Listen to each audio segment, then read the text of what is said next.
Gusto si Cebu City Mayor Michael Rama nga tangtangon ang tanan nga skywalk dinhi sa Cebu City. Tungod kay wa natuman ang purpose niini mga kabombo. Nagtukod tag skywalk nga diin ni gasto ang gobyerno sa Pilipinas og minilyon alang sa skywalk nga gamiton unta sa mga tao kung mutabok padung sa atbang aron malikay sa disgrasya. Apan ang nahitabo karon mga higala, ang mga tao di mo gamit sa skywalk anha moagi sa ubos kay dili ganahan mo saka sa skywalk. Unsaon tamanggod nga ang atong mga skywalk gipuy-an sa mga buang anha mga tog mga tao nga libod suroy nga mga makilimos anha mga libang anha mangihi anha maghingos og rugby. Ang mga rugby boys kinsa pa may ganahan nga moagi diha sa skywalk kaperting pagabahua, bahog anso, bahog hugaw sa tao. Ini kagabi anha mga tog sa skywalk ang mga homeless, ang mga tao nga way kapuy-an. Dako kining tamparos sa Cebu City Government nga wala makasulbad aning problemaha. Asa man da itong upland disiplina? Di ba naaman tay upland disiplina nga giumol ni Mayor Michael Rama nga naglangkob sa mga sakop sa kapulisan, sa PROB, SISIT o task force kasaligad nga maoy mamadlong aning mga tao nga mga tog daplin sa kalsada o sa ibabaw sa skywalk. Nganong wala naman ni sila na madlong karon? May lang dahil mos permero? Di ba niingon man tos Mayor Mike Rama nga adto niya patulgon sa balay sa iyang mga department heads ang mga homeless.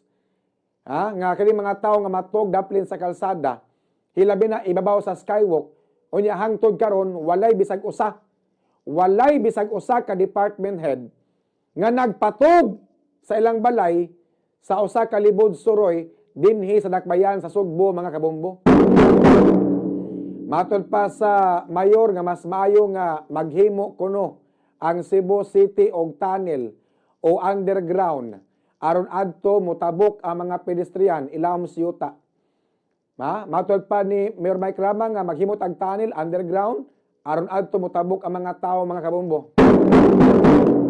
Mayor Mike, bisag asa ra man ni maabot imong utok, wa pa ganita mahuman sa BRT o nya maghimo na sa tag tunnel o underground, lain na sad ning problema karon sa traffic o maghimo tag tunnel.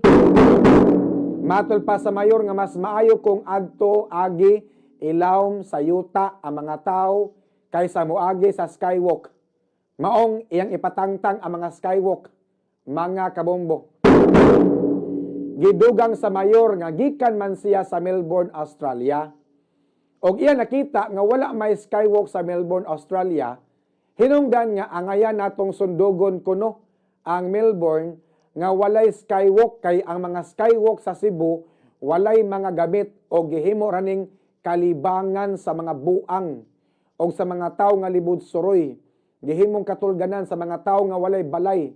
Anapay mga rugby boys mag-rugby ibabaw sa skywalk mga kabombo.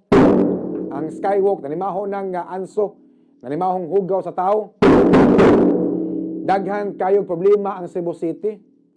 Sama sa baha, basura, traffic o ang mga tao nga latagaw nga walay mga balay. Kani unta ang unahon og sulbad. Kani unta mao unahon nimo og sulbad Mayor Mike. Para naas pod kay ligasiya ba?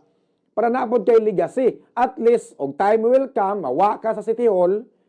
Time will come mawagtang ka sa City Hall, at least mahinumduman ka sa mga tao pinagi sa imong ligasiya nga ikaw nakasulbad sa baha, basura, traffic ug mga tao nga libod suroy. Tanawa sa Cebu City nanaghan ang mga buang, nanaghan ang mga drug addict, nanaghan ang mga buang ano man na murag kuwang mata